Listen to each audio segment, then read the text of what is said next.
जब तक सूरज चांद रहेगा, जब तक सूरज चांद रहेगा। धन्यवाद साथियों। उपस्थित यहाँ पर सभी को मैंने जय भीम करते हुए मैं आगे की अपनी बात रखता हूँ। साथियों, बात करें भीम आर्मी आजाद समाज पार्टी की। हमारी भीम आर्मी आजाद समाज पार्टी क्या काम कर रही है, ये बात मैं आपको बताऊंगा। एडवोकेट चंद्रशेखर आजाद क्या काम कर रही है मैं आपको बताऊंगा। और छोटी सी बात में मैं आपकी बात खत्म करूंगा, चूंकि वो पहले हो चुके 15-10 मिनट लोगों से। साथियों, मैं पुराने इतिहास में जाता हूँ। हमारे साहब काशीराम साहब को आप सब लोग जानते होंगे, जानते हैं सब काशीराम साहब को।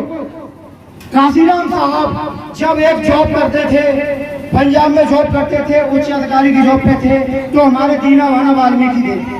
उस दिन 14 अप्रैल थी और आप लोग जानते होंगे 14 अप्रैल की जब छुट्टी नहीं थी तो हमारे दीना वाना वाल्मीकि जिन्होंने काशीराम साहब के पास गए और बोले कि आज 14 अप्रैल है, हमारे लिए बहुत बलिदान दिए, हमारे महापुरुषों ने, बाबा साहब ने बहुत बलिदान दिए, जिसकी वजह से हम आज आज़ादी का जीवन जी रहे हैं। तो उन्होंने छुट्टी के लिए एक एप्लीकेशन दी कि मैं आज की छुट्टी मांगता हूं क्योंकि मुझे आज 14 अप्रैल बनानी है। तो वहां पर उनसे भी उच्च अधिकारी से उन्होंने उनको 14 अप्रैल बनाने के लिए छुट्टी नहीं दी थी। उस टाइम मान्यवर काशीराम साहब उनको देख रहे थे, उनकी आंखों में आंसू थे। मान्यवर दीना वाना वाल्मीकि उनकी आंखों में आंसू थे और वो रोते हुए बोल रहे थे मैं इस जॉब को छोड़ दूंगा, क्योंकि जिस व्यक्ति की वजह से आज मैं सम्मान से जॉब कर पा रहा हूँ, अगर उसका मैं भर्तव्य ही नहीं बना पाऊँ तो ऐसी जॉब से क्या फायदा। तो मान्यवर साहब को देखते हुए गाने काशीराम साहब ने भी देखा, वो उनके पास गए, उन्होंने पूछा कि आप क्यों रो रहे हो, आप बात बताएं। तो उन्होंने अपनी बात रखी उनके समक्ष कि बाबा साहब ने हमारे लिए क्या क्या कुर्बानी दी है, हम कैसे थे, क्या जिंदगी थी हमारी। तो उन्होंने सारी बात उनको बताई।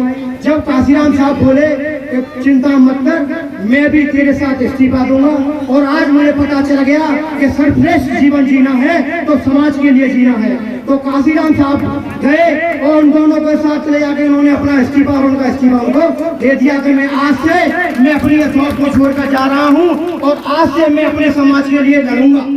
काशीराम साहब अपने घर पर गए। हमारी मातृशक्ति उनकी माता जी थी, उनके चरण स्पर्श करिए, और चरण स्पर्श करने के बाद बोले कि माता जी मैं आज के बाद घर छोड़कर जा रहा हूँ, क्योंकि मुझे पता है मुझे सर्वश्रेष्ठ जीवन जीना है। तो मुझे किसके लिए जीना है, मेरे महापुरुष बाबा साहब ने भी जिया वो जीवन जीना है जो मेरा समाज आज भी वंचित है, उसके लिए मुझे लड़ाई लड़नी है। तो उन्होंने माता जी के पैर छुए, पिताजी के पैर छुए और अपनी बहन जी के भी पैर छूकर बोल दिया आज से मैं अपना रिश्ता खत्म करके जा रहा हूँ, मैं आज के बाद अपने घर वापस कभी लौट कर नहीं आऊंगा।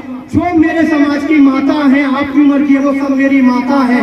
जो आपकी मेरी बहन की उम्र की है वो सब मेरी बहनें हैं, और जो मेरे पिताजी की उम्र की है वो सब मेरे पिताजी हैं। तो उन्होंने उस दिन अपना त्याग करते हुए, अपनी फैमिली को त्याग करते हुए, अपने बहुजन समाज को अपना माँ बहन बाप मानते हुए समाज के लिए उन्होंने लड़ाई लड़ी। और लड़ाई उन्होंने ऐसी नहीं लड़ी, कश्मीर से कन्याकुमारी तक मान्यवर साहब ने साइकिल यात्रा करते हुए बहुजन समाज को जगाया, और बहुजन समाज को इस कदर जगाया कि 4 बार हम लोग शासक बने। उत्तर प्रदेश में आपको पता है 4 बार हम शासक बने, और शासक बनने के बाद क्या कारण रहा कि आज हम फिर शासक बनने के लिए नहीं है। हमारे बहन बेटियों पे अत्याचार हो रहा है, शोषण हो रहा है, और जिनको मान्यवर साहब ने शासक बनाया आज देखा जाए तो वो कुछ नहीं देख रही है। हमारे चंद्रशेखर आजाद बड़े भाई जहाँ भी अत्याचार शोषण होता है वहाँ पे सिर्फ और सिर्फ एडवोकेट चंद्रशेखर आजाद दिखाई देते हैं, अन्यथा वहाँ पर कोई दल, कोई पार्टी, कोई संगठन दिखाई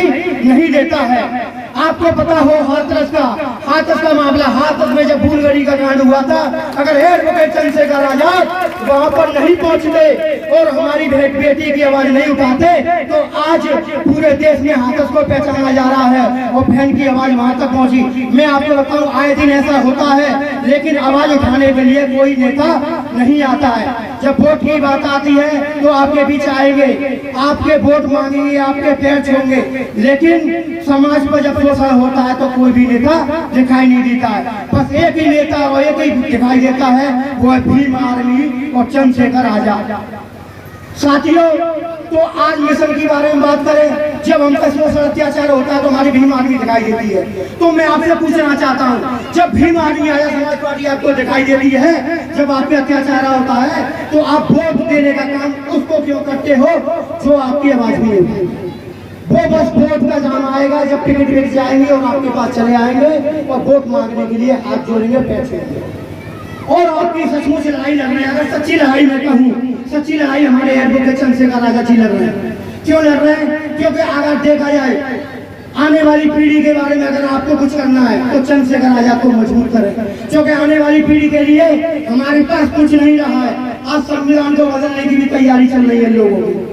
जब संविधान नहीं रहेगा तो ना तो चंद्रशेखर राजा जी कुछ है और ना हमारी भीम आर्मी कुछ है। मैं आपको बता दूं, क्योंकि आज हम लोकतंत्र में अगर हैं, ताकतवर हैं, तो हमारे संविधान और बाबा साहब के संविधान की वजह से, अन्यथा हमारी कोई भी वैल्यू नहीं है। तो मैं अपने समाज सेवा कितना निवेदन करना चाहूंगा कि हमारे एडवोकेट चंद्रशेखर राजा जी को मजबूत करें, वोट से भी मजबूत करें, क्योंकि वोट अब खराब करने की जरूरत नहीं है। एडवोकेट चंद्रशेखर राजा के हाथों को अगर आप मजबूत करोगे तो हम सत्ता में बैठेंगे और आपके अत्याचार शोषण सब बंद हो जाएंगे। इसी बात को मैं खत्म करते हुए मैं थोड़ी एक शायरी युवाओं के लिए। संघर्षों के साए में घनघोर जवानी पलती है, संघर्षों के साए में घनघोर जवानी पलती है। इतिहास उधर झुक जाता है जिस ओर जवानी चलती है, इतिहास उधर झुक जाता है जिस ओर जवानी चलती है। जय भीम।